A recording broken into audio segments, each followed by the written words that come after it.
오늘은 이번이 마지막 기회다 를 주제로 얘기해보겠습니다. 누가 투자로 얼마를 벌었다더라 하는 소리를 계속해서 듣다 보면 자신만 뒤처지고 있다는 생각에 조급함이 앞서 무리한 투자를 하는 경우가 있습니다.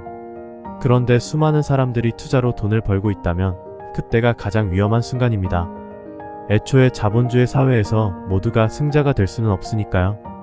2017년 비트코인 광풍을 보면서 인생을 바꿀 마지막 기회다 라고 생각하고 무언인지도 모르는 코인에 큰 돈을 투자하며 인생 역전의 기회를 노린 사람들이 많았습니다. 하지만 비트코인은 2018년 1월부터 1년간 계속 하락했고 결국 고점 대비 80% 폭락했습니다. 알트코인은 아예 상장 폐지가 된 경우도 많습니다. 2020년에서 2021년 주식시장의 화랑을 보고 아무 주식이나 사도 돈이 복사가 된다 라고 생각하며 주식에 대한 기본 지식도 없이 큰 돈을 투자한 사람들이 많았습니다. 하지만 코스피 지수는 2021년 7월부터 2022년 9월까지 계속 하락하면서 총 35%가 빠졌습니다. 그 결과일까요? 서울회생법원에서 발표한 2023년 개인회생사건 통계조사 결과보고서에 따르면 2023년에 개인회생을 신청한 채무자 수가 전년 대비 무려 30.7%가 늘어나며 역대 최대치를 기록했다고 합니다.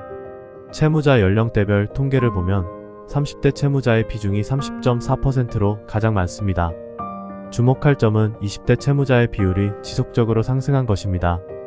서울회생법원은 가상화폐와 주식 관련 투자 실패를 20대 채무자 증가의 주요 원인으로 뽑았습니다. 20대 채무자들의 평균 월 수입은 224만원이고 평균 채무액은 8,281만원입니다. 3년치 이상의 연봉을 대출받아서 무리한 투자를 하고 결국 빚을 갚지 못해서 개인회생 신청을 한 것으로 보입니다.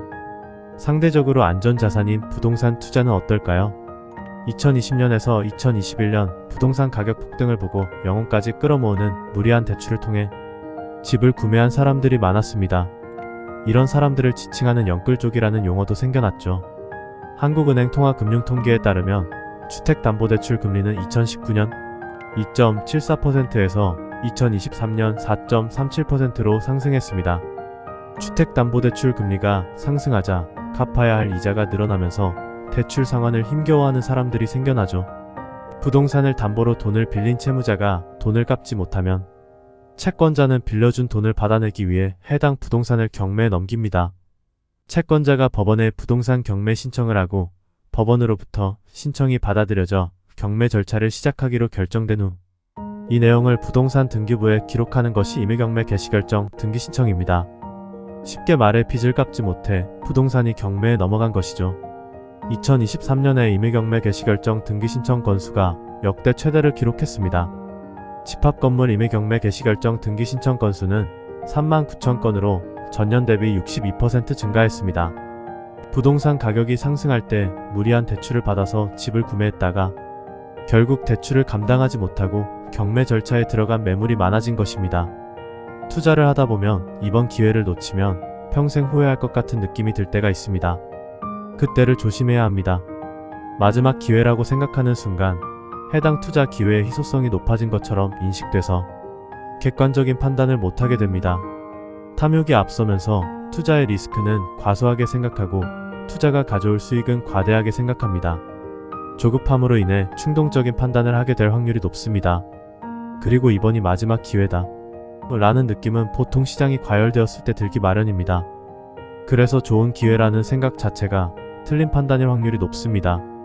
이런 생각이 들 때는 스스로가 객관적이고 합리적인 투자 판단을 내릴 상태가 아니라는 것을 인지하고 해당 투자를 원전부터 다시 검토해야 합니다. 당장 투자 여부를 선택해야 해서 시간적 여유가 부족한 상황이라면 내가 잡을 수 있는 기회가 아니었다고 생각하고 흘려보내는 게 좋습니다. 언젠가 다음 기회는 또 오니까요.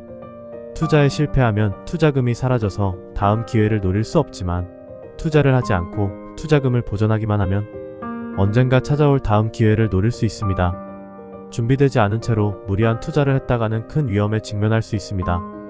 아무리 좋은 기회처럼 보이더라도 해당 투자에 대한 공부가 부족하고 변동성을 견딜 수 있는 단단한 투자금이 준비되지 않았다면 보내줘야 합니다. 공부가 부족하면 투자에 대한 믿음이 생기지 않아 약간의 변동성도 버티지 못하고 나가떨어지게 됩니다. 무리하게 대출받은 돈으로 투자하거나 과도한 레버리지를 사용한다면 조급함과 불안함으로 뚝심 있는 투자를 이어나가지 못합니다. 놓친 기회를 아쉬워하지 말고 앞으로 기회가 오면 붙잡을 수 있도록 미리 준비를 해두세요. 준비된 상태로 기다리다 보면 분명히 기회는 옵니다.